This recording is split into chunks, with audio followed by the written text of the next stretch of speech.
taller de lesiones personales, ¿no? Hacer un interrogatorio adecuado, exhaustivo, que usted le permita orientar con absoluta seguridad qué fue lo que pasó, ¿cierto? Y cuando usted ya sabe qué fue lo que pasó, pues usted ya puede tomar decisiones al respecto, ¿cierto? Entonces, ¿qué tenemos que interrogar aquí? Miren, circunstancias de modo, tiempo, lugar, agresor, cronicidad de la agresión y presencia o ausencia de testigos. Miren que son las mismas circunstancias de las que vimos ayer, ¿no es cierto? Pues eso es lo importante para poder orientar usted y definir qué fue lo que pasó exactamente, ¿no? Entonces, circunstancias de modo, pregunta, ¿qué le pasó, no es cierto? ¿Qué le pasó? Si hubo tocamientos, si hubo penetración, ¿cierto? En fin, ¿qué tipo de agresión sexual sufrió la víctima?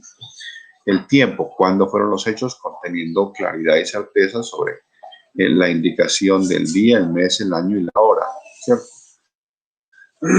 El lugar donde ocurrió la agresión, quién es el agresor, si es un conocido, un desconocido, ¿cierto? Si es un amigo, un vecino, un familiar. Recuerden que más cerca del 85% de los casos de agresiones sexuales se producen en el interior de la familia y el agresor es un miembro de la familia, ¿cierto? Es importante que definan esa situación. La cronicidad de la agresión también, eso es importante porque vamos a ver en los abusos sexuales, por ejemplo, en niños y niñas pequeños, eso es crónico, ¿no es cierto? Dado por 5, 10 años, ¿no es cierto? De forma crónica. Y ellos nunca han contado por desconocimiento, lo que digamos en las clases con ustedes, ¿no? Desconocimiento, ignorancia de qué es genitalidad, qué es sexualidad, o por temor que han sido amenazadas, ¿no es cierto? Por el mismo familiar que convive con ellos. Presencia de testigos, sí o no, es importante, no preguntar si alguien ha presenciado las agresiones sexuales, porque muchas veces cuando hay varios niños, niñas en la casa, pues todos han sido víctimas, ¿no es cierto? Entonces, sí, también han mirado a otras personas, ¿no? Entonces, mire, cuando usted interroga sobre esas circunstancias, del modo, tiempo y lugar, usted puede establecer entonces qué derecho es el que se está vulnerando, ¿no es cierto? Entonces, en el contexto de las agresiones sexuales, se consolidan dos derechos. Recuerden ustedes lo que hablábamos en una clase inicial de derecho penal.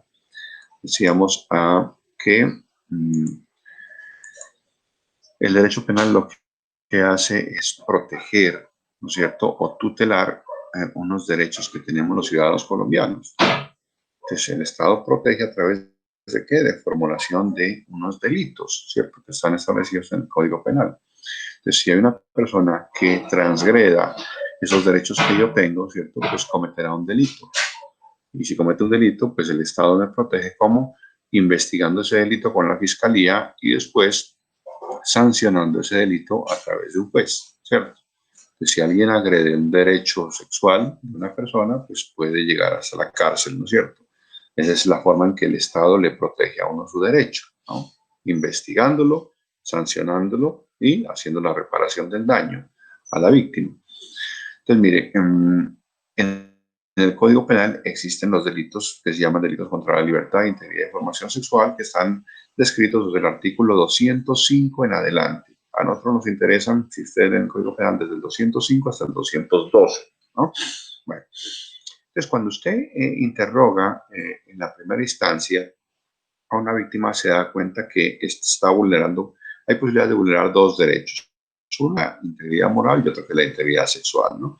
Si es un derecho que se vulnera la integridad sexual, pues obviamente usted tiene que orientar el caso a si hubo tocamientos o hubo penetración, ¿no es cierto? Que son dos delitos que la Fiscalía investiga pues con absoluta claridad, ¿no? Y hay un delito adicional que se puede vulnerar, que es la integridad moral. Yes.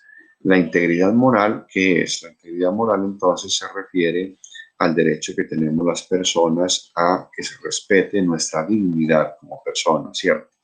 Entonces, cuando a una persona le vulnera la integridad moral, ¿qué delitos puede cometer?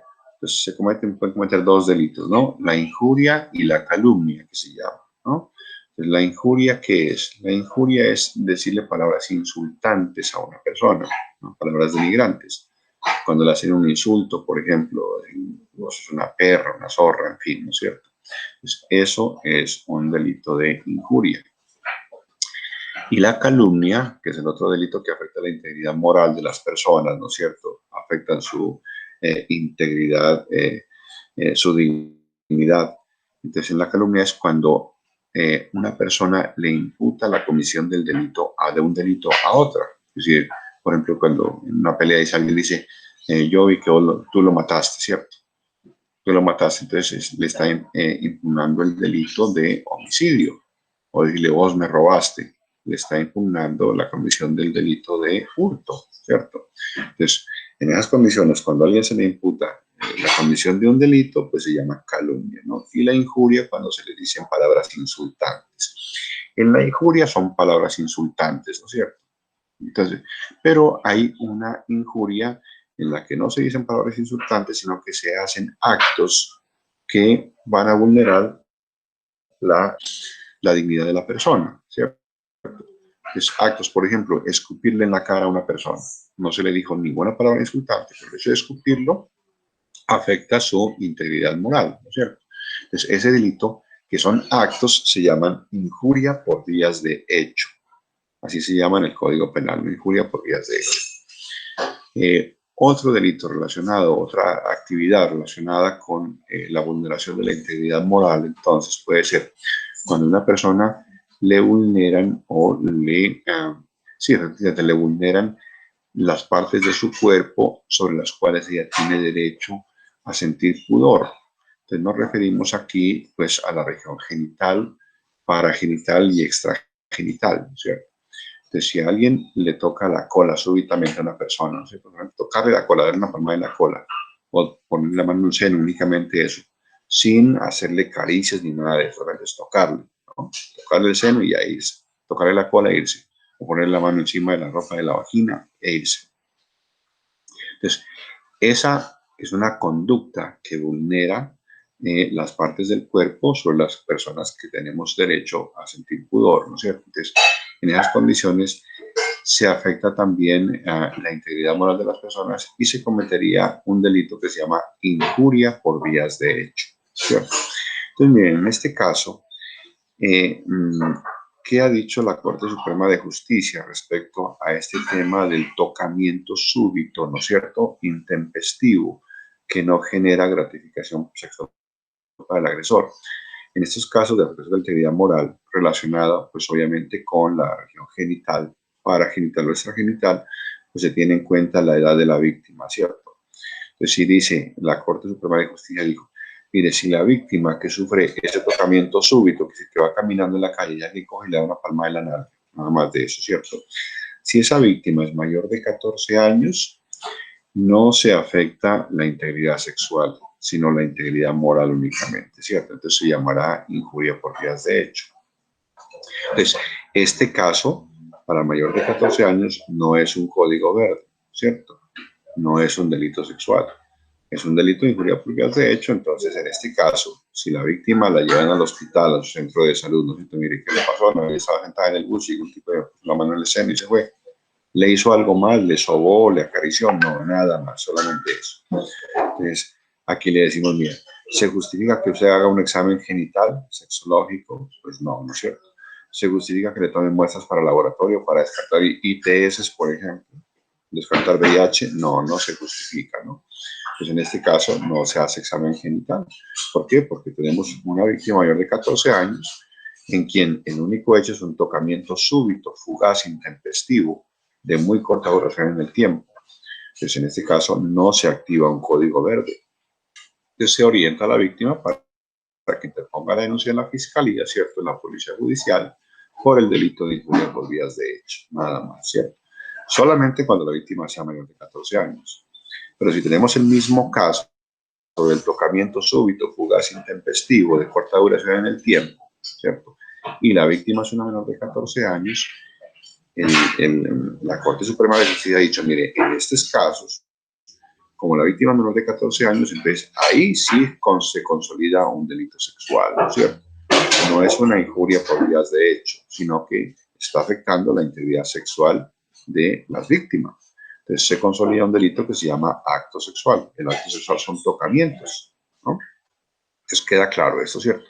¿Y por qué la víctima menor de 14 años? ¿Por qué los 14 años? Porque en Colombia el Estado, como les decía, nos protege un derecho fundamental que se llama libertad sexual, ¿no?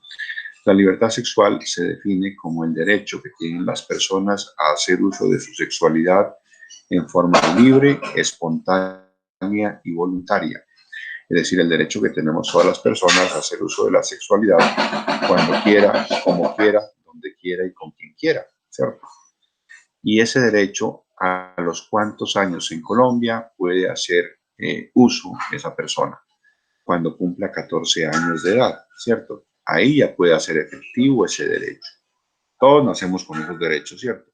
Pero la persona lo puede hacer efectivo, puede hacer uso y goce de ese derecho a la libertad sexual desde que cumpla 14 años. Antes de los 14 años, la persona no puede hacer uso y goce de ese derecho. ¿Por qué razón? Porque el Estado, en su comprensión, dice, mire, los menores de 14 años no entienden, no comprenden lo que es una relación sexual. Por esa razón les protegemos ese derecho. Entonces, una menor de 14 años no puede tener relaciones sexuales voluntarias con su pareja, ¿cierto? No puede hacerlo, ¿cierto? Nada absolutamente. Así sea una niña de 13 años que tenga un novio de 20 y se acueste con él porque lo adora o lo ama, ¿es un delito? Sí, claro que sí, es un delito. Porque el Estado dice, miren, los menores de 14 años no pueden hacer uso de ese derecho a la libertad sexual, ¿cierto? Entonces, tenemos víctima menor de 14 años, ¿cierto? En ese tocamiento súbito fugaz estamos viendo es un delito sexual, ¿cierto? Les queda claro esa primera parte, ¿no? Entonces, cuando usted interroga qué le pasó, primero, pues obviamente pregunta, pues nombre completo, edad y todo eso, ¿cierto? Dice, tal, fulano y tal, tengo 15 años, ¿qué le pasó? Estaba sentada en una cancha de tejo y llegó pues un tipo y le puso la mano encima del pantalón sobre la vagina. ¿Le hizo algo más? No, nada más que eso. Listo. Para allá, entonces usted dice, ya tiene 15 años, es víctima mayor de 14 años, le pasó esto. Pues esto no es un código verde, no se activa el código verde. Entonces es una injuria por entonces vaya a la fiscalía y denuncie ese delito, ¿qué le pasó esto?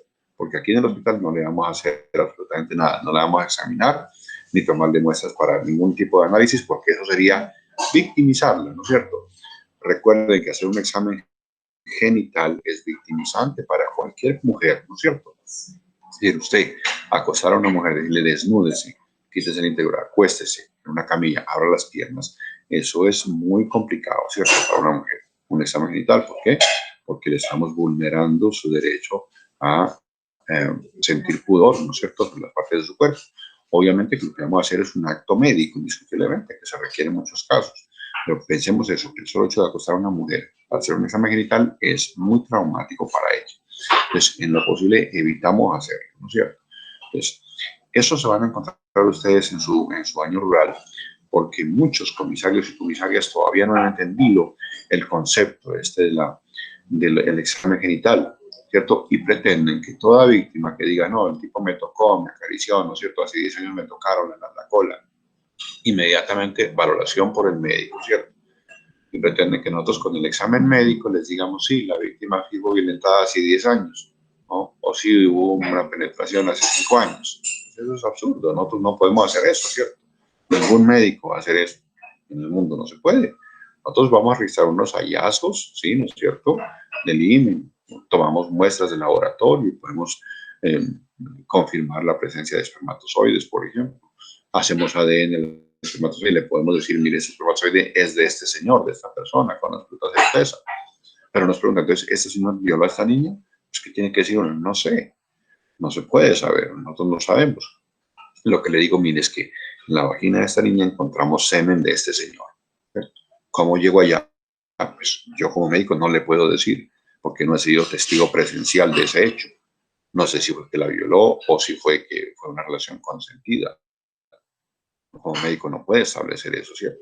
Eso le compete solamente al fiscal con todos los medios de prueba que él tiene. Entonces, nosotros le entregamos un insumo únicamente, que es una prueba pericial, nada más.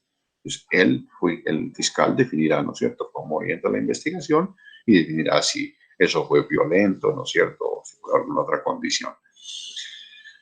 Bien, entonces, es por eso la razón, no de los 14 años de edad, ¿no? El derecho a la libertad sexual que les menciono, que solamente se puede gozar a partir de los 14 años de edad. Bueno, entonces quedamos claros con esto de la integridad moral, ¿no es cierto? Entonces vamos al otro derecho que se vulnera en los delitos sexuales, pues la integridad sexual, ¿no? La integridad sexual que comporta el derecho a la libertad, integridad y formación sexual, que se llama, ¿no? La libertad sexual ya definimos qué es. ¿cierto? Y la libertad sexual pues comporta toda la serie de, una serie de derechos también, ¿no es cierto? Tiene el derecho a tener o no tener hijos, el derecho a formar una familia, el derecho al estado civil que la persona quiera tener, el derecho a tener relaciones sexuales por recreación, por comunicación o por placer únicamente, ¿cierto? Esos son los derechos que se tienen, ¿no? La integridad sexual y la formación sexual se refieren aquí a que todas las personas tienen el derecho a recibir información útil y adecuada sobre el tema que ustedes mencionaron en el viernes pasado, que es los derechos sexuales y reproductivos, ¿no es cierto? Es un derecho que tenemos las personas. Entonces, mire, entonces cuando se vulnera la integridad sexual, ¿no es cierto? Entonces debemos orientar la investigación forense del delito sexual que empezamos acá en el Código Verde y interrogamos estas circunstancias de modo, tiempo y lugar, ¿no es cierto? Entonces ya dijimos, es una niña menor de 13 años, ¿no es cierto? Por ejemplo. Entonces ya definimos, cuando le preguntamos qué le pasó, pues ya puede usted orientar a estos dos conceptos que son eminentemente jurídicos, no son diagnósticos médicos, ¿cierto? Pero podemos aquí definir entonces, de pronto, ¿qué le pasó? Me tocaron. Entonces, los tocamientos van en esta conducta que se llama acto sexual, ¿cierto? Dice, no, me metieron el pene en la vagina, entonces van en esa conducta que se llama acceso carnal, ¿no? El acceso carnal como delito, ustedes lo ven descrito en el artículo 212 del Código Penal. Si ustedes leen el artículo 212 del Código Penal, ahí les dice que es acceso carnal. Y el acceso carnal entonces se define, contiene tres acepciones ese concepto, ¿no? Primero es la penetración del pene erecto en la vagina, en el ano o en la boca. Segundo es la penetración o manipulación digital, la introducción de los dedos en la vagina o en el ano en un contexto erótico sexual, ¿no? Y tercero es la penetración de cualquier objeto en la vagina o en el ano en un contexto erótico sexual. Entonces, eso es lo que se llama acceso carnal, ¿cierto? Y el acto sexual son caricias o tocamientos, ¿no? Caricias o tocamientos. Y para consolidar este delito de acto sexual, ¿no es cierto? La caricia o tocamiento, entonces dividimos el cuerpo humano en tres áreas sexuales, ¿no? Tres áreas sexuales. Primero encontramos el área genital. El área genital en la mujer está formada pues, por todos los elementos anatómicos que conforman lo que se llama la vulva femenina o el pudendo femenino, que ustedes recordarán en anatomía. La vulva femenina está formada por el monte pubiano, labios mayores, labios menores, los órganos eréctiles, que son el clítoris y el bulbo vestibular, y el vestíbulo vaginal, que es el espacio delimitado por los labios menores, ¿no es cierto? Entonces, eso es lo que se llama la vulva. Entonces, eso forma parte de la región genital. La región genital también incluye hacia la parte posterior de la vagina, hacia el ano, y la región perineal, todo el perineo, y la región perianal, ¿cierto? Entonces, toda esa área conforma lo que se llama área genital en la mujer. Y en el hombre, pues la área genital estará formada por el monte pubiano, el pene, el escroto y los testículos. Y hacia atrás la región perineal también, ¿cierto? Entonces, cuando hay un tocamiento, ¿cierto? En la región genital se cometerá un delito de acto sexual. Estaremos frente a un tocamiento que genera un acto sexual, ¿cierto? Ese tocamiento en la región genital, recuerden que decíamos, si es un tocamiento súbito, intempestivo, y la víctima es menor de 14 años, eso será un acto sexual, ¿no? Pero si ese tocamiento es súbito, intempestivo, en una víctima mayor de 14 años, no es acto sexual. Estamos, ¿no es cierto? Bueno. Primera área genital. Segunda área paragenital. El área paragenital está formada por aquellas partes del cuerpo que están cercanas al área genital. El prefijo para en medicina, en anatomía, si es algo cercano a otra estructura anatómica, ¿cierto? Entonces, el área paragenital está formada por el hemiabdomen inferior, ¿cierto? Es decir, del ombligo hacia abajo, la cara medial de los muslos, la cara interna de los muslos y los glúteos, la región glútea. Se llama el área paragenital, ¿cierto? ¿Y por qué se forma ahí? Entonces, porque en esas zonas existen gran cantidad de receptores de tipo erógeno que al estimularlas, ¿cierto? Táctilmente se desencadena el deseo sexual, ¿cierto? Entonces tenemos esa área que conforma el área paragenital. Entonces, una caricia, un tocamiento, ¿cierto? En el área paragenital comporta un delito de acto sexual también, ¿cierto? Estamos ahí, ¿no es cierto? Área paragenital. Y la tercera área se llama área extragenital. La área extragenital es la que está por fuera del área genital, lejos. Y obviamente área extragenital que comporte una connotación erótica sexual, pues será los senos, ¿no es cierto?, en la mujer. Entonces, un tocamiento en los senos será un tocamiento en el área extragenital. Y eso comporta delito sexual, claro. Si es un tocamiento, un sobamiento, caricias prolongadas en el tiempo, independientemente de la edad de la víctima, será un acto sexual, ¿cierto? Si es un tocamiento súbito, intempestivo, en los senos, si la víctima es menor de 14 años, será un acto sexual.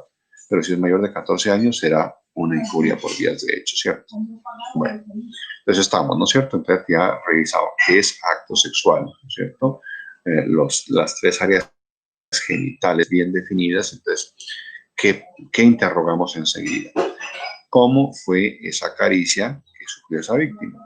Si preguntamos, ¿hubo desnudez? Si me dicen no, entonces, ese no, ¿a qué orienta?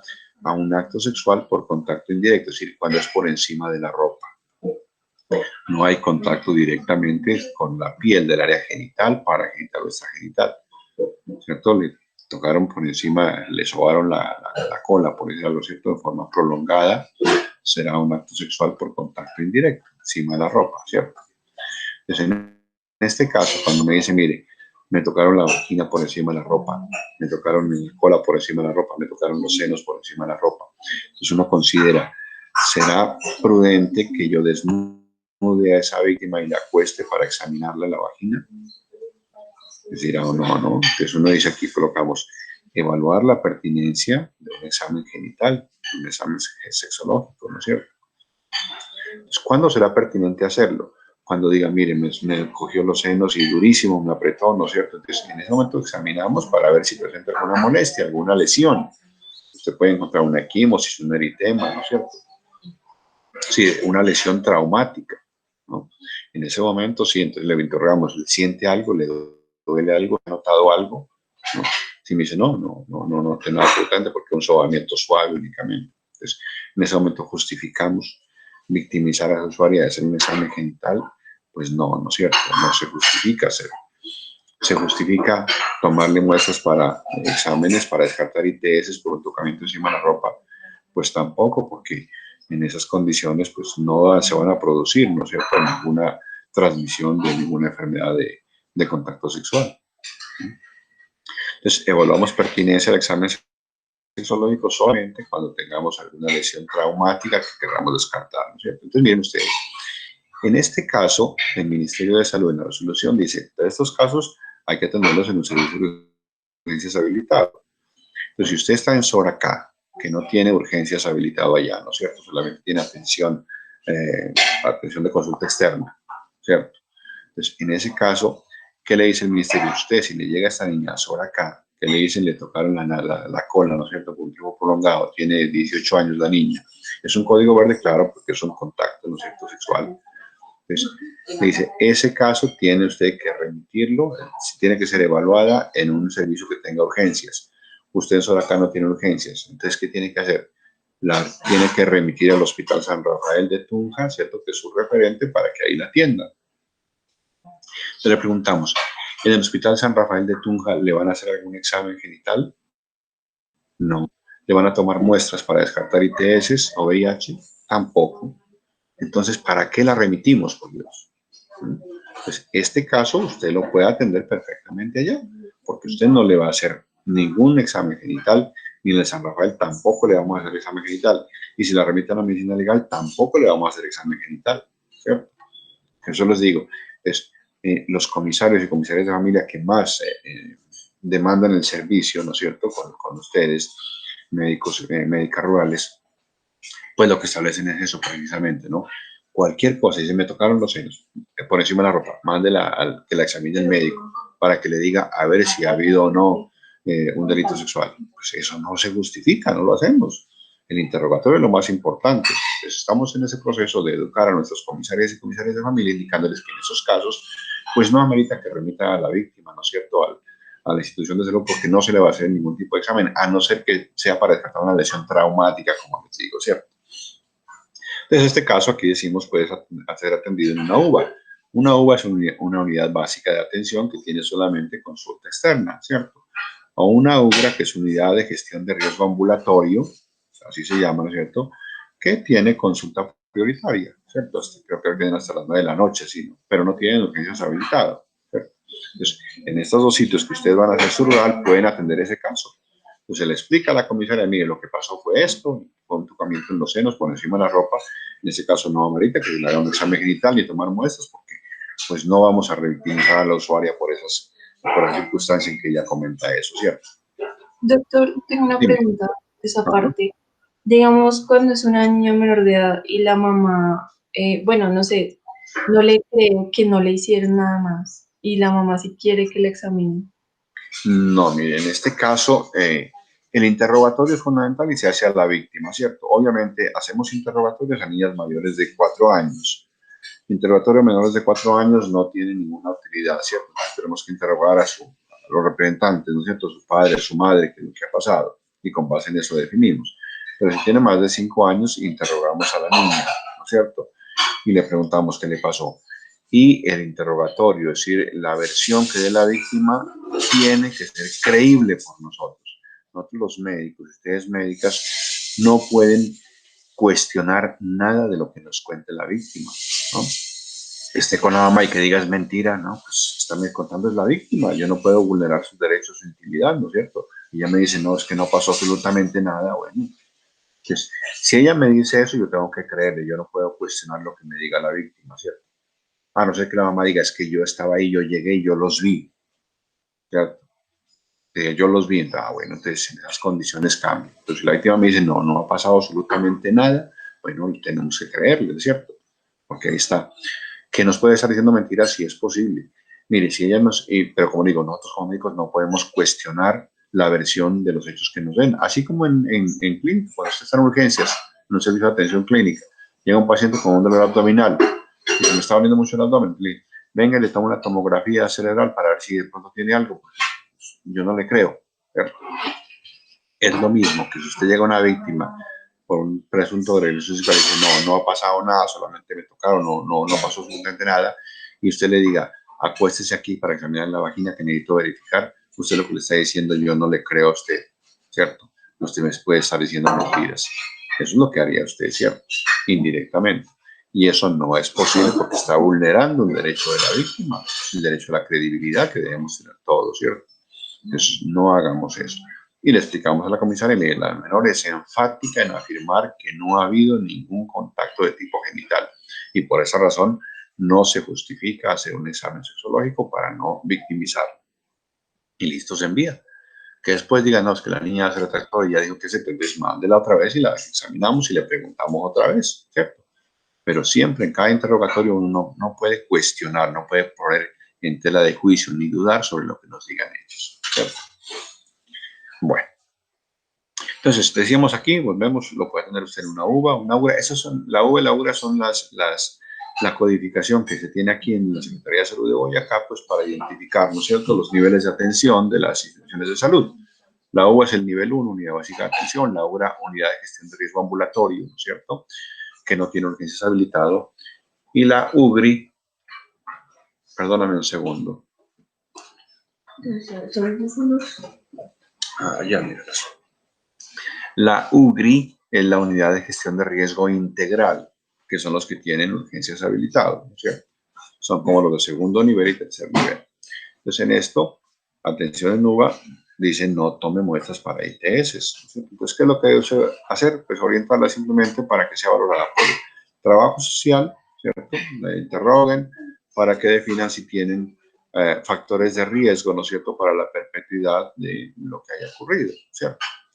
Si ellos definen el entorno social, la familia, donde vive, todo eso. Y atención psicológica, por psicología también, pues para que definan, en primer lugar, hagan intervención psicológica clínica, ¿no es cierto?, para estabilizarle emocionalmente a la víctima, al usuario. Y lo que sí tiene que hacerse es notificar el caso, entonces, a la Policía Judicial y al ICBF, Comisaría de Familia, ¿cierto? ¿Por qué? Porque estamos frente a un delito sexual, ¿no? Frente a un delito sexual. Que no le hacemos examen mental, pero que es en estos delitos sexuales que son tocamientos. El examen físico clínico pues no nos aborda, no nos aporta absolutamente nada en particular, porque eso no se demuestra con evidencia física. Eso se demuestra solamente con el relato que haga la víctima, nada más, ¿no? En un tocamiento, usted en un examen genital, ¿qué va a encontrar? Absolutamente nada, ninguna evidencia, ¿no es cierto? Ninguna evidencia de un tocamiento. Evidencia física no existe. Entonces, ¿cómo demuestra el fiscal eso? Pues con el relato que haga de los hechos. Por esa razón, en medicina legal, cuando tenemos un caso de esos, el fiscal puede solicitarnos una valoración especial que se hace en psicología forense, que se denomina valoración del relato, ¿no?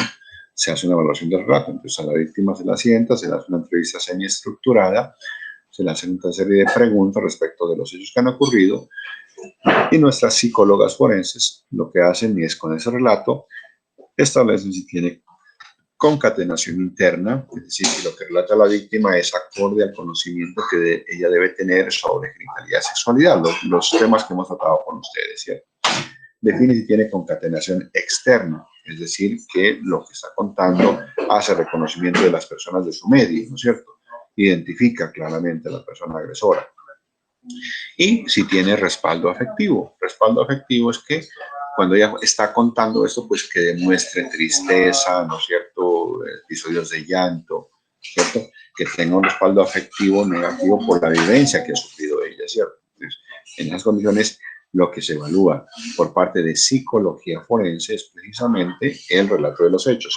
Eso no lo hace esta psicóloga de acá, ¿no? Esta psicóloga que está en azul, lo que hace es hacerle atención clínica, psicológica clínica, estabilización emocional de la víctima. Lo que hace psicología forense es, como les digo, hacer la evaluación del hecho, valoración del hecho. Pero la psicóloga forense no le va a decir lo que dice la niña es cierto o es mentira, porque eso no es posible. ¿Quién puede establecer si lo que le dicen no es cierto o mentira? Pues nadie, en absoluto, no es posible, ¿cierto? Ni las psicólogas forenses pueden hacerlo. Simplemente el relato tiene concatenación interna, concatenación externa y respaldo afectivo, y listo, con eso es suficiente, ¿no? Entonces queda claro, ¿no? Entonces, en estos casos, mire, pueden ser atendidos por ustedes, precisamente, ¿no? ¿Cuáles son los tocamientos indirectos, ¿no? Por encima de la ropa. No ameritan examen genital, no ameritan muestras para ITS, ¿cierto? Y ser muy claro en la anamnesis que se haga. Y así se le contesta a la comisaría de familia. Si en el interrogatorio tenemos que hubo un contacto directo, ¿cierto? Es decir, contacto de la mano del agresor con la piel de la víctima, ¿no es cierto? Entonces, allí igualmente interrogamos el área sexual afectada. Recuerden las tres áreas que vimos, ¿no es cierto? Entonces, tenemos en primer lugar acá, nos vamos para la parte azul. Si el área afectada con ese tocamiento, que ya no es por encima de la ropa, sino contacto directo, es el área paragenital, que ya sabemos cuáles son, ¿no es cierto? O el área extragenital, ¿no? Entonces, ¿qué pensamos igual? ¿No? Si es paragenital o extragenital, se justifica también hacer un examen genital. Si me dicen, no, no me tocaron en la vagina, ni me tocaron la región alrededor del ano, entonces justificamos hacer un examen genital, pues no, ¿no? Me dice, sí, me tocaron por dentro de los senos, ¿cierto? Pues me tocaron dentro de los senos. Entonces, le decimos acuéstate y le hacemos un examen de la vagina, pues no se justifica, ¿cierto? Pues, ¿qué hacemos? Ese caso usted también lo puede atender en una unidad básica de atención o en una UGRA perfectamente, ¿no es cierto? Porque usted no va a hacer un examen genital. El examen genital es importante porque ahí tiene que tomar usted muestras, ¿no es cierto? Darle antirretrovirales, hacer exámenes de laboratorio para descartar ITS, que seguramente usted, si está en una UBA, no tenga acceso a esos laboratorios indirectamente. Entonces, en esos casos, cuando haya que hacer un examen genital, ahí sí hay que remitirla a un segundo nivel, ¿no es cierto?, para que le hagan toda la serie de exámenes de laboratorio. Usted no la examina para evitar que la vuelvan a examinar en el sitio donde usted la remite, ¿cierto? Entonces, en este caso, si la área sexual afectada es la paragenital o la extragenital, los senos, que me diga si me metió la mano por dentro del brasier y me sobó, ¿cierto? Entonces, ¿justificamos un examen genital? No, ¿no es cierto? Entonces, en ese caso usted lo puede atender allá y hace el examen del seno afectado siempre y cuando haya una lesión traumática, ¿no es cierto? Muy bien. Si el área sexual afectada es el área genital, que me diga si me metió por la mano por dentro del interior y me tocó la vagina o alrededor del ano, este caso sí amerita un examen genital. Este es el único que admite un examen genital. Entonces, este caso sí hay que remitirlo, ¿no es cierto? Este caso tiene que ser atendido entonces en una UGRI, una unidad de gestión de riesgo integral, ¿cierto? En este sí, ese es donde tenga servicio de urgencias habilitado, que son los 13 hospitales que tenemos aquí de segundo nivel del departamento y el único hospital de tercer nivel que existe aquí, que es el Hospital San Rafael de Tunja, ¿cierto? Entonces, ¿cuáles casos se van a examinar aquí? Se tienen que remitir aquí a la SUBRE. Los tocamientos directos en el área genital, ¿cierto? Y los que tengan relación con penetración, que la vimos, ¿no es cierto? Digamos, hay penetración, entonces ese también amerita un examen genital, entonces hay que examinarlo en una UGRI. Entonces, cuando llega a la UGRI, ¿no es cierto? Al servicio de urgencias, que de pronto ustedes hagan el año rural en el hospital de Moniquirá, o el de Chiquinquirá, o el de Sogamoso, o el de Duitama, que tienen urgencias habilitadas, ¿no es cierto? Ustedes allá que reciban a la usuaria, a la víctima, que tienen que hacer lo primero, el triaje, ¿cierto? El triaje se orienta a varias cosas. En primer lugar, a la evolución. Recuerden que acá preguntábamos el tiempo, ¿no es cierto? ¿Cuándo fueron los hechos? ¿No?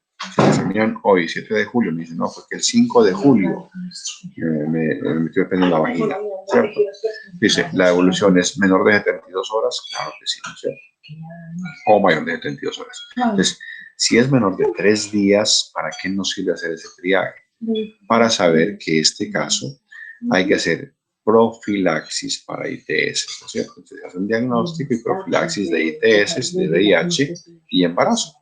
Dice, según los pasos 5, 6, 7, 8 de la resolución 451 del 2012, que es la que viene con el doctor Parra, ¿cierto? Entonces, cuando es menor de 72 horas se hace profilaxis, tengan muy claro esto, ¿cierto? Y si es mayor de 72 horas ya no hay que hacer profilaxis, usted no tiene que dar medicamento de profilaxis. Entonces, ¿qué hace? Investiga, hace un diagnóstico, confirma un diagnóstico, y si confirma un diagnóstico de ITS o de VIH, pues lo que hace es un tratamiento, ¿ya no es cierto? Entonces cambia la connotación. Profilaxis es diferente a tratamiento, ¿no? Entonces, profilaxis cuando el hecho haya ocurrido hace menos de 3 días, tratamiento cuando el hecho haya ocurrido hace más de 3 días. ¿Qué hecho? Hecho relacionado con tocamiento en la región genital o con penetración, ¿cierto? A nivel vaginal o anal. ¿Estamos? Muy bien.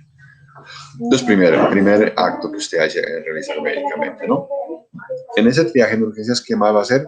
Psicología clínica, ya dijimos, ¿no es cierto? Apoyo psicológico para hacer estabilización emocional de la víctima. Y aquí debemos insistir uno en además de la estabilización emocional de la víctima, hay que quitar en la víctima la desculpabilización, ¿no es cierto? Es importante en la víctima, porque en muchos casos usted encuentra que la víctima misma ella se echa la culpa de lo que le ha ocurrido. O sea, hay que tener absoluta claridad en eso, que usted como médica puede hacerlo, ¿no? Quitarle, es decir, insistirle en la desculpabilización. Usted no fue culpable de lo que le pasó, nada de eso, usted es una víctima y la vamos a atender adecuadamente, ¿cierto? ¿Quién más interviene aquí? Trabajo social, ¿no es cierto? Hacer la evaluación del entorno sociofamiliar, ¿no es cierto? Para mirar las circunstancias que rodearon los hechos y también poder determinar si tienen factores de riesgo que vayan a perpetuar. Por ejemplo, si estamos en la familia, que dicen que el agresor fue el tío y el tío vive ahí, sí, bueno, entonces, si el tío permanece ahí, sigue permaneciendo viviendo ahí, pues se va a perpetuar el delito, ¿cierto? Entonces se le informa eso a la policía judicial y a la comisaría de familia, pues para que tomen cartas en el asunto, ¿cierto? ¿Qué más hace usted? Hace un examen médico general, ¿no es cierto? En estas víctimas de ¿qué? De contacto, tocamiento genital y de penetración. Hacer un examen médico general, ¿para qué? Para descartar una lesión traumática que pueda estar asociada al delito sexual, ¿cierto? Entonces, que diga, el tipo cogió y me cogió a la fuerza los brazos, las piernas. Este nivel. Otro dice, no, porque me amenazó con un cuchillo y me cortó, en fin, ¿no es cierto? Para que usted pueda hacer la atención médica del caso, suturando las heridas, en fin, ¿no es cierto? Es un examen médico general para descartar lesión. Y también que hay que hacer inmediatamente, de forma simultánea, notificar el caso a la Policía Judicial y al ICB de Comisaría de Familia, ¿cierto? ¿Por qué se notifica el caso a la Policía Judicial? Porque estos casos de delitos sexuales surten dentro del Estado colombiano, se surten ellos dos acciones diferentes, ¿no es cierto? Por distintos caminos. En primer lugar, la investigación del delito que lo hace la Fiscalía a través pues de las policías judiciales, que son los investigadores, ¿no es cierto?, que le ayudan a ella a recolectar todas las evidencias, ¿cierto?, y los medios de prueba para que el fiscal tenga suficientes elementos de juicio para que pueda ir a una audiencia pues con buenos argumentos, ¿cierto? Entonces, a Policía Judicial para la investigación del delito y al ICBF, a la Comisaría de Familia, ¿para qué? Porque también simultáneamente con la investigación penal se surte un proceso que se llama de restablecimiento de derechos. El restablecimiento de derechos lo hace el ICBF, pues cuando sean víctimas menores de 18 años, ¿cierto? Y lo hacen pues en los municipios donde tengan ICBF. Por ejemplo, en Sobracá, que decíamos, allá no hay oficina del ICBF. Entonces, si la víctima es una menor de 15 años, pues ¿quién tiene que hacer el restablecimiento de derechos? La comisaría de familia, porque allá no hay ICBF, ¿no es cierto? Entonces, comisaría de familia o ICBF para el restablecimiento de derechos. ¿Qué es restablecimiento de derechos? Por ejemplo, la orden para el desalojo del familiar agresor que vive ahí en la casa, ¿quién la hace? ¿En la fiscalía? No. Eso tiene que hacerlo en la comisaría de familia, ¿cierto? Porque está protegiendo los derechos de su menor, ¿no? El fiscal lo que hace es investigar el delito únicamente, ¿no? Pero la comisaria hace el restablecimiento de los derechos. Y si ve que no se puede hacer, que el agresor es el padre, por ejemplo, el padrastro que vive ahí mismo, ordena el desalojo. O, de lo contrario, puede ordenar la ubicación de esa menor en un hogar sustituto de bienestar familiar. La saca del seno de la familia y la pone en un lugar sustituto, ¿cierto? Entonces es lo que llama restablecimiento de derechos. ¿Listo? Si necesita atención en salud, psicológica, todo eso, pues ¿quién lo hace? La comisaría de familia. La orden para valoración por psicología clínica, por ejemplo, y que le hagan las terapias, eso no lo hace la fiscalía. La fiscalía solamente investiga el delito. El restablecimiento de los derechos lo hace comisaría de familia, ¿cierto? Que por el delito dejó de estudiar, que no tiene que ir, entonces que tiene que recibirla en otro colegio. ¿Quién hace todo ese trámite? La comisaría de familia, porque le están restableciendo el derecho a la educación, ¿cierto? Eso es lo que se hace en estos casos. Entonces, bueno, usted desde el punto de vista médico, entonces hace un examen médico general para tratar lesiones traumáticas asociadas a un delito sexual, verifica el tiempo de evolución para hacer profilaxis o tratamiento, ¿no es cierto? En este caso, para profilaxis o tratamiento, ¿qué tiene que hacer usted? Lo primero es una serología, ¿no es cierto? Anticuerpos para hepatitis B y C, tomar una prueba para anticuerpos 1 y 2 para VIH, ¿no es cierto? Y una gonadotropina coriónica humana, pues para descartar un posible embarazo, ¿cierto? Dice, otros exámenes según la sintomatología y según la versión del hecho. Si le dicen, no, lo que pasa es que estábamos en una cafetería, no sé, me invitó una gaseosa y me tomé unos 3, 4 tragos de gaseosa y de ahí no me acuerdo nada más. Y usted piensa que pues pudo estar intoxicada con alguna sustancia psicoactiva, ¿no es cierto? Entonces, en este caso, que le tomaremos una muestra de orina para investigar sustancias psicoactivas, ¿cierto? Se utilizan mucho las benzodiazepinas, por ejemplo, ¿no es cierto? Que doblegan la voluntad, la escopolamina, ¿no? Entonces, eso hay que hacerlo, ¿no? Investigamos según el relato de los hechos que se tenga y con la orientación clínica que usted ya, pues, con su formación como médica ya tiene, ¿no es cierto? Entonces, pide los exámenes. Si dice, no, estábamos en la discoteca bailando y ahí estábamos tomando trago y no me acuerdo. Entonces, ¿qué dije hacerle? Pues una muestra de sangre para una alcoholemia, ¿cierto? Hay que investigar el alcohol etílico en la sangre. Muy bien, después de eso, entonces, una vez hecho eso, ya viene el examen sexológico, ¿no? La evaluación sexológica forense, el examen genital.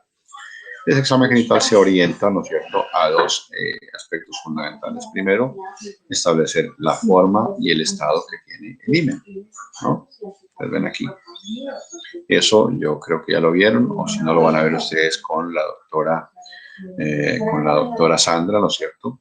Las diferentes formas que tiene el himen, variantes anatómicas, ¿no es cierto?, que se encuentran en ese nivel, y el estado del himen también, pues el estado será si está íntegro, si es elástico o no es elástico, si está desgarrado, si tiene un desgarro reciente o antiguo, o si está reducido a carúnculas multiformes, que son ya situaciones del estado del himen, pues, que tienen esa connotación, ¿no es cierto? Eso, como digo, lo van a ver ustedes con alta claridad con la doctora Sandra, ¿no? Forma y estado del himen. El estado del himen les va a permitir orientar si ha habido una penetración reciente o antigua, por ejemplo, ¿cierto? Y también se hace una valoración del ano, ¿no? Entonces examinan la forma y el tono del ano en busca de lesiones traumáticas, sobre todo en fisuras y desgarros, ¿no es cierto?, con las características que van a encontrar ustedes ahí en el ano, cuando hay accesos anales repetitivos crónicos, de la distensión del ano que se vuelve infundibular, la pérdida de los pliegues radiados, ¿no es cierto? En fin, una serie de características que ustedes verán con la doctora Sandra, pues con más detalle, ¿cierto? Entonces, esa es la valoración sexológica forense, ¿no? Listo. Entonces, cuando se hace ese examen genital, entonces aquí se hace examen genital y que tiene esa orientación, porque por eso les digo, mire, ustedes consideren esto. Si la víctima dice, doctora, lo que fue que me tocaron fue los senos, ¿usted cree que sea prudente hacerle un examen para mirar la forma y el estado del himen en esa víctima? Y mirar el ano para ver cómo está el tono y la forma. Si le dijo me tocaron los senos, pues no se justifica, ¿no es cierto? Porque usted le estaría victimizando. Entonces no es prudente hacer el examen. Entonces ese examen lo hacemos cuando ya me tocaron directamente en la vagina y en el ano, o me metieron el pene en la vagina y el ano, o me metieron los dedos, ¿cierto? O me metieron un palo, qué sé yo, ¿no? Entonces ahí sí hacemos esta evaluación del examen genital que tiene esa connotación, establecer la forma y el estado del himen y la forma y el tono del ano. ¿Qué más hace usted? Pues evalúa la necesidad de tomar muestras para análisis forense, ¿no es cierto? Entonces, ¿qué muestras usted puede tomar para análisis forenses? Dependiendo de las circunstancias de modo en que haya ocurrido los hechos y el tiempo también, ¿no? Pues tomará sangre para alcohol etílico. Obviamente, para alcohol etílico dependiendo del tiempo en que hayan ocurrido los hechos, ¿cierto? Recuerden ustedes que el etanol se elimina a una velocidad promedio de 18 miligramos por ciento por cada hora que transcurra. De manera que después de 12 horas, pues no vamos a encontrar, ¿no es cierto?, nada de alcohol etílico. Entonces, si me dicen, no, fue el día de ayer que me pasó esto, pues se justifica que le tomemos alcoholemia, pues no, ¿no es cierto?, no nos va a dar negativo. Pero si me dice fue ayer, entonces ahí sí le tomamos muestra de orina para investigar cocaína, cannabinoides, marihuana, opiáceos, benzodiazepinas, escopolamina, todo esto, ¿cierto? Entonces, en orina se hace esto, dependiendo de, pues, pues, cocaína, por ejemplo, hasta 4 días después del consumo podemos encontrar los metabolitos de la cocaína, ¿no es cierto? Tetrahidrocannabinol podemos encontrar, por ejemplo, ahí, ¿no? Cannabinoides, opiáceos, ¿no? Entonces, eso tomará, es decir, para toxicología, dependiendo del tiempo de ocurrencia, ¿no es cierto?, del hecho. ¿Listo? Y aquí es bien importante, de introito vaginal, ¿no es cierto? Como me dicen, mire, fue un tocamiento, si me dicen fue la penetración del pene en la vagina, entonces ahí sí le tomamos muestras, ¿no es cierto?, del introito vaginal, del fondo de saco vaginal y del conducto anal, dependiendo de los hechos, para análisis de espermatozoides, ¿cierto? Búsqueda de semen. En el semen lo que buscamos es espermatozoides o seminogelina, que es la proteína, ¿no es cierto?, propia de la próstata, ¿cierto? ¿Por qué? Porque podemos encontrar negativos para espermatozoides, pero seminogelina positiva. ¿Qué significará esto? Pues que el agresor es un hombre azospérmico, ¿no es cierto?, pero que tiene seminogelina, o sea que hubo eyaculación perfectamente, ¿no es cierto? Entonces, eso es lo que se investiga. Entonces, esas muestras de introito vaginal para investigar presencia de espermatozoides, en términos generales, en los textos médicos forenses, se ha descrito que hasta 3 días también, ¿no es cierto?, permanecen vivos los espermatozoides en las mucosas, en la vagina, en el ano, en la boca. Pero en la práctica de los laboratorios forenses, particularmente aquí en Tunja, con nuestra bacterióloga forense, ella ha encontrado hasta 8 días después de los hechos, ha encontrado espermatozoides a nivel vaginal, ¿no es cierto? Entonces, la recomendación es que esas muestras para investigar espermatozoides con 2 escobillones en el introito vaginal, en el fondo de saco vaginal, se tomen incluso hasta 8 días después de los hechos. Obviamente que la proporción, las posibilidades de encontrar el semen después de haber traspasado 3 días se disminuye muchísimo, pero se conserva esa posibilidad todavía. Entonces, se hace esa investigación, ¿cierto? Entonces, tomar muestras. Si ustedes leen los textos médicos legales, dicen, tome muestras hasta 3 días, algunos dicen hasta 5 días. Nosotros recomendamos hasta 8 días tomar muestras de contenido vaginal para investigar espermatozoides, por lo que les cuento. Nuestra bacterióloga forense ha encontrado semen hasta 8 días después en algunos casos, ¿cierto? Entonces, eso es lo que hace usted, investigar espermatozoides, porque con eso, si encontramos espermatozoides, inmediatamente se hace, se describe el perfil genético del espermatozoide Y si el fiscal tiene un presunto agresor, ¿no es cierto?, un sospechoso, entonces lo manda a medicina legal, le tomamos la muestra de sangre, a esa sangre le sacamos el perfil genético y lo comparamos con el perfil genético del espermatozoide. Y le podemos decir al fiscal, mire, el examen que encontramos en esta víctima es de ese señor con absoluta seguridad, ¿cierto? Que saben que el ADN es propio de cada uno. Solamente hay un caso en que dos personas comparten el mismo ADN, que es en los casos de los gemelos monocigotos, ¿cierto? Es decir, un solo huevo, un solo óvulo y un solo espermatozoide, que por causas que se desconocen, ese cigoto en un momento determinado hace una meiosis y se separa, se divide en dos células. Entonces, esas células tienen los mismos genes, ¿cierto? Entonces, por eso son dos personas que son del mismo sexo, son idénticos fenotípicamente, es decir, externamente son idénticos, y además genotípicamente también son idénticos, ¿cierto? Pero el resto no. Los hermanos compartimos solamente el 25% de ADN, ¿cierto? Entonces, miren ustedes que esa es la importancia que tiene, ¿no?, el análisis de los espermatozoides, siempre y cuando el hecho haya ocurrido hace menos de 72 horas. Pero igual lo vamos a tomar pues cuando me diga la víctima si me metieron el pene en la vagina o en el ano o en la boca, ¿cierto? Ahí sí le tomamos muestras. De lo contrario, que me diga, no, fue que me tocaron la cola. ¿Le justifica? ¿O me tocaron la vagina? ¿Se justifica que usted le investigue espermatozoides? Pues no, ¿no es cierto? No se justifica. Una vez tomado, entonces, ¿qué hace usted? Remite todas las muestras embaladas, rotuladas y con registro de cadena de custodia al laboratorio de medicina legal, ¿no es cierto? Entonces, estos son los pasos de lo que se llama la cadena, el sistema de cadena de custodia, ¿no? Primero, recolección adecuada de las evidencias que usted recolectó acá en los escobillones. Después, los embaló. Embalarlos es empacarlos, ¿no? ¿Cómo los embala? Entonces, usted coge un tubo de ensayo, un tubo tapa roja, seco, ¿no? Mete ahí los escobillones, corta el palito sobrante y tapa el tubito. Pues ahí está bien embalado, ¿no es cierto?, los escobillones. Rotularlos, ¿qué tiene que hacer? Pues escribir, ¿no es cierto?, en un papel que se llama el rótulo, que es el rótulo que se utiliza en los formatos del sistema de cadena de custodia. Por ejemplo, ahí describe la fecha, el hospital donde se toma la muestra, el nombre de la víctima y qué muestras se toma. Dice, 2 escobillones de contenido del fondo de saco vaginal, ¿cierto? Y el registro de cadena de custodia es otro formato también, que está establecido en los formatos de manual de cadena de custodia, que usted también debe diligenciar, donde le dije su nombre, quién tomó la muestra, ¿cierto?, su número de cédula, la calidad en la que actúa, dice médica rural, ¿no es cierto?, y cómo envía eso a los laboratorios forenses de medicina legal para que se hagan los análisis respectivos, ¿cierto? Entonces, esa es la forma como se debe manejar, ¿no es cierto? Recuerden ustedes que todas estas muestras deben llegar a medicina legal con noticia criminal. De eso hablábamos el día de ayer. Las solicitudes deben llegar con noticia criminal. Porque estos exámenes, para hacer estos exámenes sexológicos, genitales, usted cuando le llega una víctima de código verde a institución de salud, usted no necesita ninguna solicitud de ninguna autoridad para que usted haga un examen genital y despliegue todo lo que hemos visto aquí, ¿cierto? Es el único examen en el que usted como médica rural no necesita tener una solicitud escrita de ninguna autoridad. Los demás exámenes, digamos, de lesiones personales, ¿qué requiere usted? Para lesiones necesita una solicitud escrita de una autoridad, si no, no puede hacer un examen de lesiones.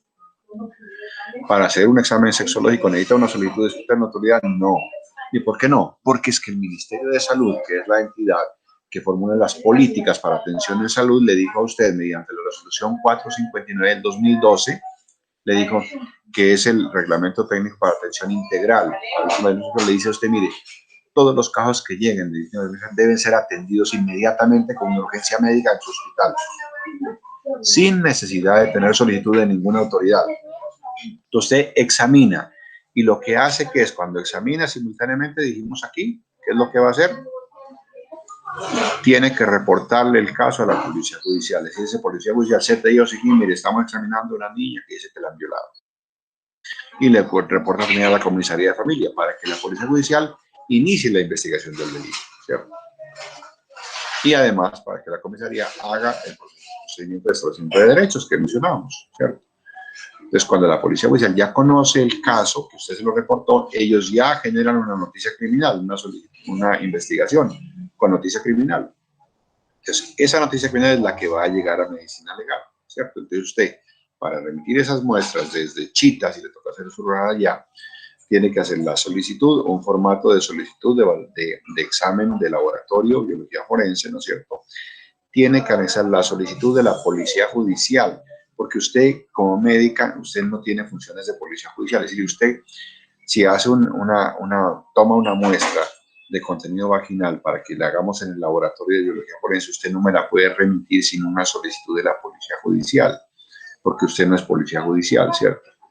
Entonces tiene que tener ¿qué?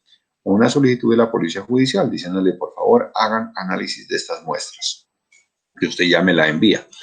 La norma que le dice, mire, usted cuando recolecte esas muestras, por ejemplo, de contenido vaginal, los dos escobillones, dice, hay que entregárselos a la policía judicial. Y la policía judicial los hace llegar a medicina legal. Pero eso es en el nivel central. Como estas normas son escritas para las ciudades grandes, ¿cierto? Entonces, comienza a pensar, usted en Chita, si toma una muestra de contenido vaginal, se la tendría que entregar. Allá no hay CTI ni SIGIN, a la policía de vigilancia, al comandante de la estación de policía. ¿Usted cree que el comandante de la sección de policía, el sargento, sabrá qué tiene que hacer con esas muestras? Pues no, ¿no es cierto? No tienen la menor idea. ¿Sabe que tiene que guardarlas en refrigeración? Pues no, no tienen ni idea, ni nevera tienen allá. Entonces, ¿quién más que tiene conocimiento de cómo se conservan las muestras?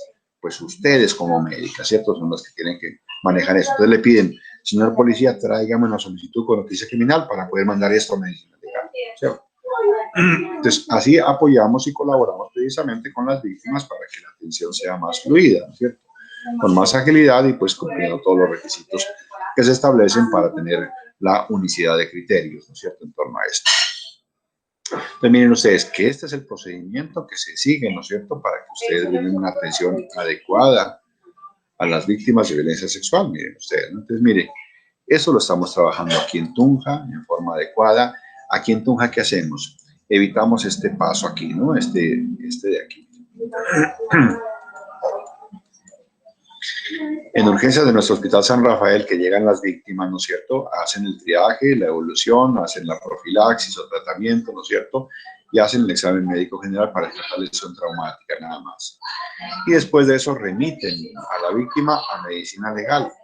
Entonces, este examen genital, la valoración genital, esta de aquí, sexológica forense, con las características del himen y el ano, y la toma de muestras genitales, ¿quién la hace? El médico forense, el de medicina legal.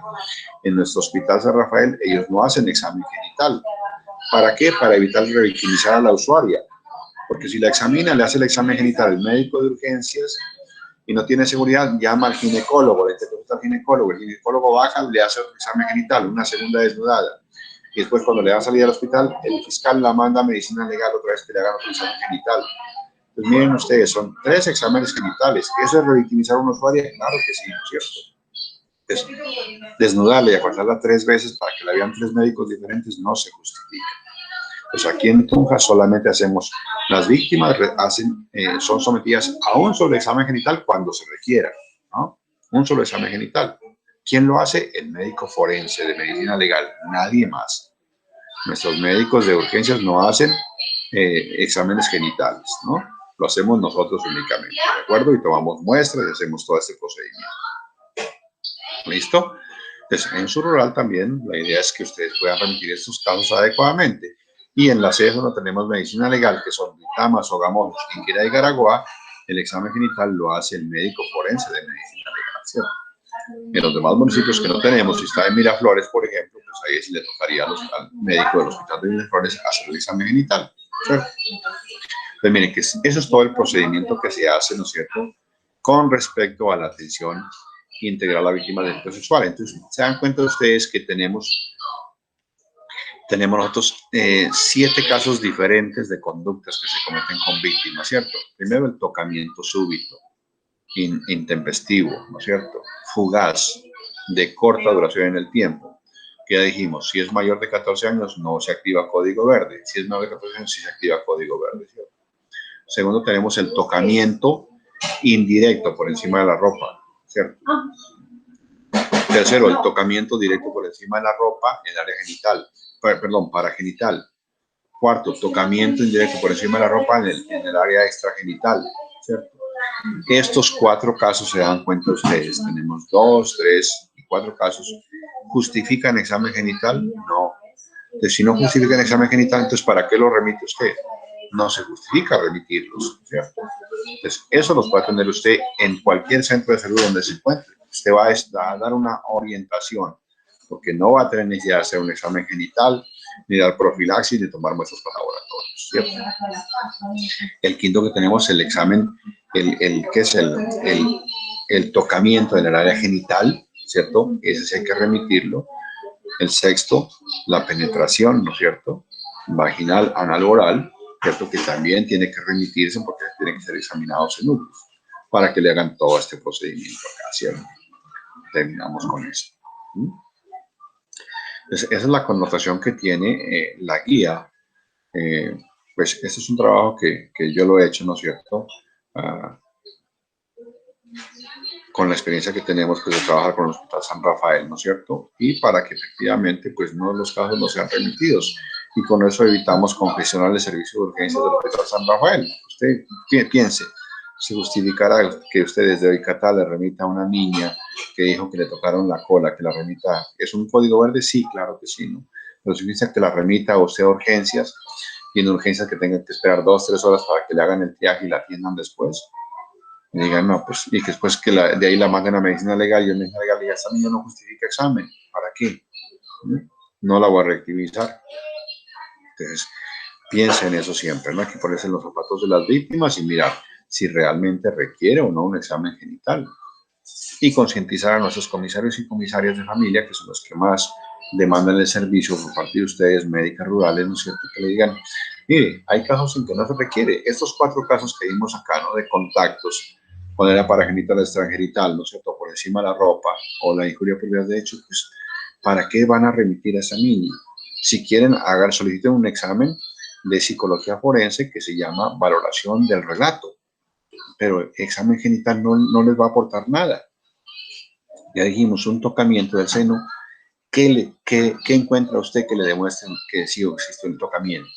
Pues nada, nada absolutamente, ¿cierto? Es decir, el seno es normal, no tiene ninguna lesión. Ya, pues, ¿cómo le demuestra? Nada.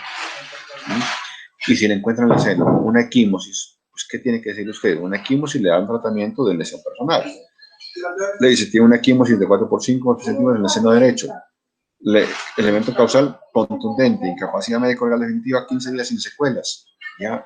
Si le preguntan, esa equimosis del seno fue producto de una agresión sexual, pues es que no sé, ¿cierto? No lo sé. Se no puede decir si no sé. La víctima me dice que sí le tocó fuertemente el seno y le dejó esa equimosis, pero no sé.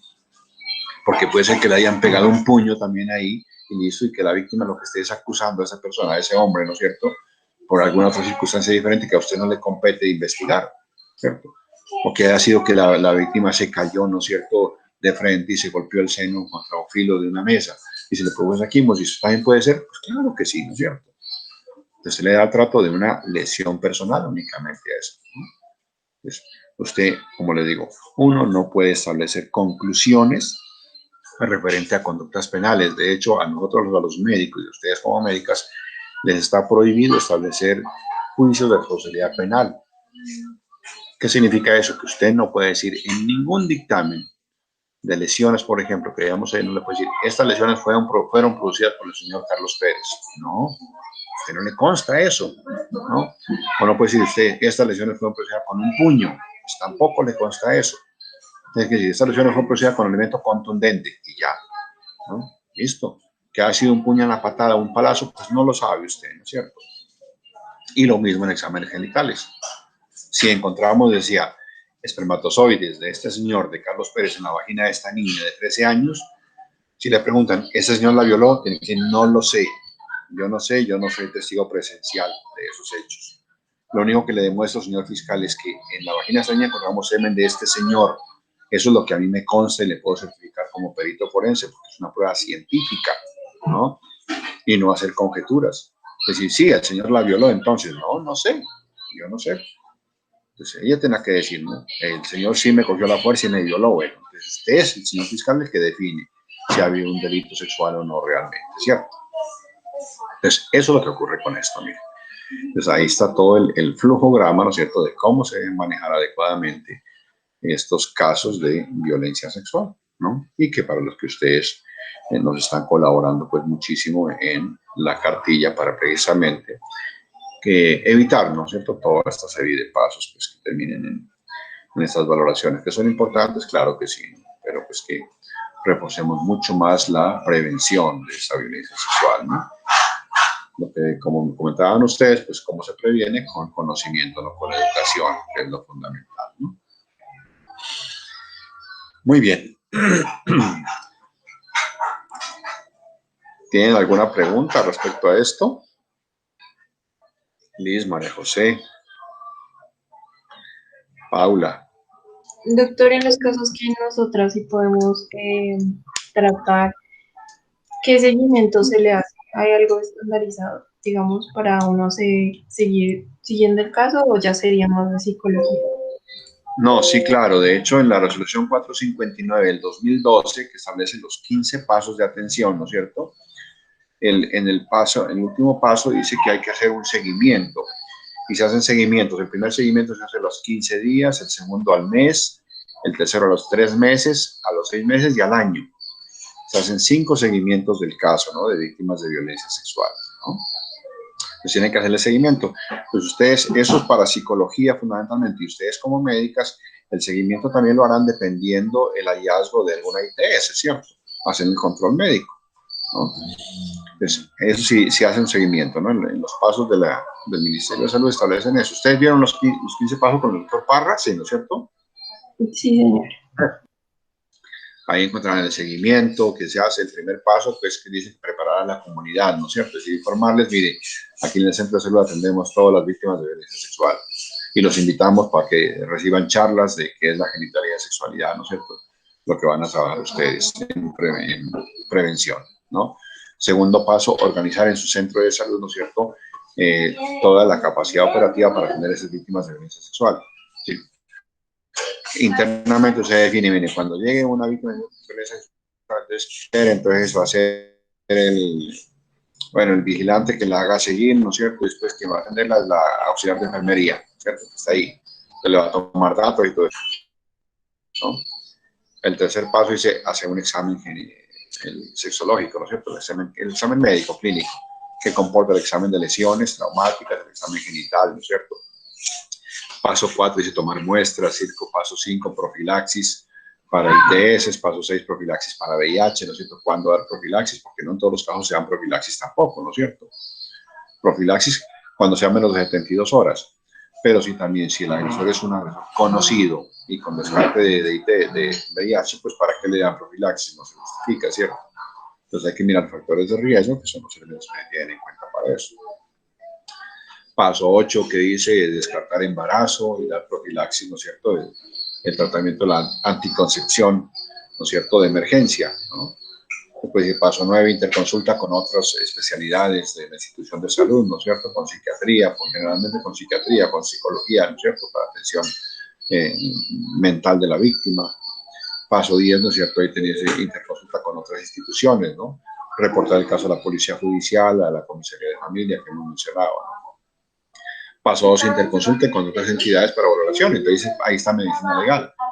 Dice, aquí, como usted no hace el examen genital, lo mandan a medicina legal, ¿cierto? Y aquí en Tunja, quien recoge las víctimas en el hospital es la policía, ¿no? La policía de infancia y adolescencia nos colabora muchísimo. La recogen ella, la llevan a medicina legal, le hacemos el examen y la vuelven otra vez al hospital, ¿cierto? Ese es el paso 12. Paso 13, los seguimientos que ya mencionamos, ¿no es cierto? El 14, el ingreso a los sistemas de información, al CIVIGILA, ¿no?, que ustedes conocen también, ¿no? Y paso 15, el cierre del caso definitivamente, ¿no es cierto? Entonces, todo eso es lo que hay que tener en cuenta, que es lo que dice el ministerio, pero orientado siempre a eso, ¿no? Con ustedes, como le van a enfatizar mucho con la doctora Sandra, que creo que van a hacer clase mañana tal vez cuando les llame ella, y orienten precisamente a las características, es decir, los hallazgos que se van a encontrar en el examen genital para que definan características del himen y del ano, y con eso orienten precisamente lo que pudo haber ocurrido, ¿cierto? Entonces, eso es la situación, ¿no? Muy bien. El compromiso es, ayer estaba revisando, terminando el taller con ustedes, pero me encontré unos casitos más interesantes, entonces les voy a mandar eso para que lo desarrollemos en esas clases que tenemos con ustedes. ¿Listo? Entonces me comprometo que hoy, en la mañana, te mando eso, María José, el taller de lesiones, ¿no es cierto?, con las fotografías que están más interesantes para que describamos una serie de secuelas médico-legales. ¿Listo? Vale. Bueno. Vale, profe. Más, Liz. Profe, Paula. una pregunta. Dime. Lo que pasa es que, bueno, yo estoy en un pueblo lejano y llega una persona, una niña que me dice que fue abusada. Nosotros le hacemos, bueno, que hubo penetración, nosotros le hacemos la valoración como tal, le hago el examen sexológico y le tomo las pruebas. Su merced dice No. que... Si estás en un sitio lejano, si es una uva, unidad básica de atención, en Chita, por ejemplo, te pongo en Chita. Allá en Chita no tienes urgencias habilitadas, ¿cierto? Entonces, si tú haces el examen genital, te dices que hubo penetración de pene en la vagina, si haces el examen genital allá, tendrías que remitirla a Duitama para que le hagan la toma de muestras, ¿cierto? Para descartar espermatozoides, le hagan muestras para descartar ITS, VIH y le den la profilaxis. La intención de la remisión es para que en un solo sitio le hagan todo absolutamente a la víctima, ¿no es cierto? Por eso, en Chita, si tienes un caso de penetración del pene en la vagina, ese caso no lo tienes que examinar, tienes que remitirlo inmediatamente. Y la remisión consiste en que la subes en la ambulancia y la traes hasta el hospital de Duitama, ¿no? Pero si le tomen la remisión y vayas en un taxi o en el bus, no, tiene que subirla en la ambulancia, ¿no? En la ambulancia tiene que remitirla usted, llevarla al hospital de referencia, ¿no?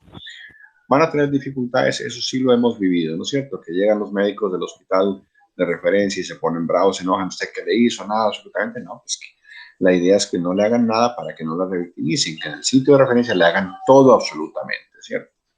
Entonces, ese caso allá en Chita no lo examinas, no le haces el examen genital ni toma de muestras, nada de eso, ¿cierto? Todo se manda directamente para el hospital de referencia que tenga un segundo nivel. ¿Listo? Profe, una Vale, pregunta. Dime. Siguiendo como el caso que nos plantea Liz, digamos que si llega el paciente, estoy en un lugar retirado, pero nos refiere un acceso carnal que ocurrió, digamos, hace 3 meses. ¿Se remite con la misma urgencia? Sí, el hecho dice el ministerio que todos los casos son una urgencia, ¿no es cierto? Independientemente del tiempo en que hayan ocurrido.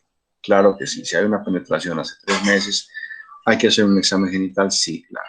¿Ya no se toman muestras? No, pues no se van a tomar muestras, ¿cierto?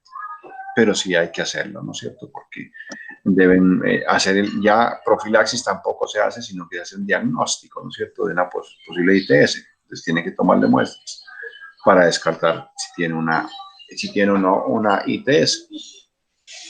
Y También en un segundo, tercer nivel, ¿sí, Doc? segundo nivel, ¿no? Que tenga urgencias habilitadas. Tercer nivel, pues nuestro Hospital San Rafael únicamente, ¿no? Segundo nivel, recuerden que tienen ustedes aquí hospitales de Duitama, Sogamoso, Chiquinquirá, Garaguá, Miraflores, Soatá, donde más hay hospital de segundo nivel. Villa de Leyva. ¿Qué otro más tenemos? En Garagoya dijimos, en Guateque también hay hospitales de me falta uno, que estará ubicado en ¿dónde? En el norte tenemos Soatá. Bueno, me falta algún otro,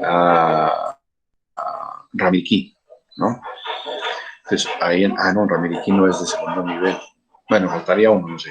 Entonces, a esos hospitales tienen que ser la referencia ustedes. Y están aquí en la área metropolitana de Tunja, pues todo San Rafael, ¿no es cierto? Esa es la connotación que se tiene. Esas son las orientaciones para que ustedes hagan su examen genital. Como digo, es que el solo hecho de remitir a una víctima es revictimizante para ella, ¿no? Subirle a una ambulancia y mandarla a otro municipio, imagínense, a otro hospital, donde ella no tiene su arraigo familiar ni nada de eso, pues es complicado para ellos, ¿no? Entonces, lo posible es tratar de solucionar el caso en su sitio, ¿no? Esa es la intención que se tiene con esto. Muy bien. ¿Algo más?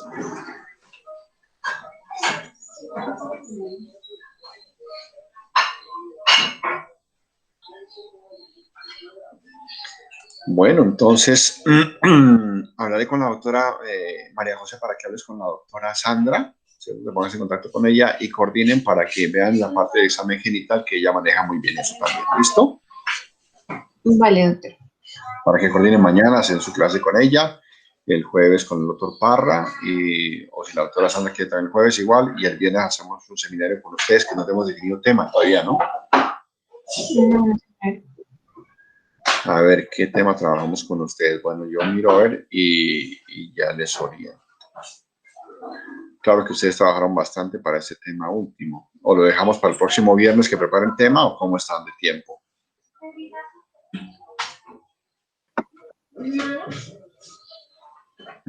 Para esta semana estamos bien de tiempo, doctor. De pronto sería mejor que lo tomáramos para esta semana, que estamos medio con tiempo y no la otra que puede que se nos acumulen más cosas.